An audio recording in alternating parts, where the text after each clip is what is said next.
Koolituse teema on ehitusvead ja valed lahendused, mida objekti ja projektijuht ennetada saab ja teie koolitajaks sellel teemal on volitatud ehitusinsener tase 8 Jaak Sori.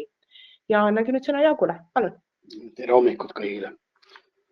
Ma leidsin ühenduse ütluse ühelt suurepäraselt Tallinna Tehnikaülikooli õppejõult, keda täna enam kahjuks ei ole, on siis akadeemik Leo Jürgenson, hariduse saanud Ameerika Ühendriikides ja siis ütleme, et palju aastaid ka vanemas eas koolitanud Tallinna Tehnikaülikoolis ehitusinsenere.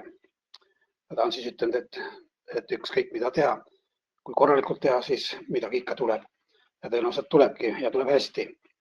Aga samas ütleme, et kui seda mitte korralikult teha, siis ütleme, et on nagu asjad halvasti ja seda siis kannatavad paljud nii ehitajad kui ka siis ütleme, et kliendid, tellijad, kinnisvara ostjad.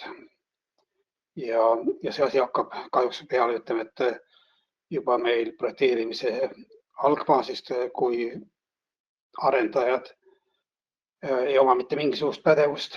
Ütleme, et viimekam näide on siin elamuehitus, kus meil elamuehitusega tegelevad inimesed, kes pole öödega mütsi aru saanud ehitamise nõuetest ja toimetavad. Ja paraku on ka asi nii läinud, et nad paljudes osades dikteerivad ehitajatele ja siis peatöövõtjatele, haldavõtjatele, et seda, mida nad tegema peavad või mida nad ei tohi teha.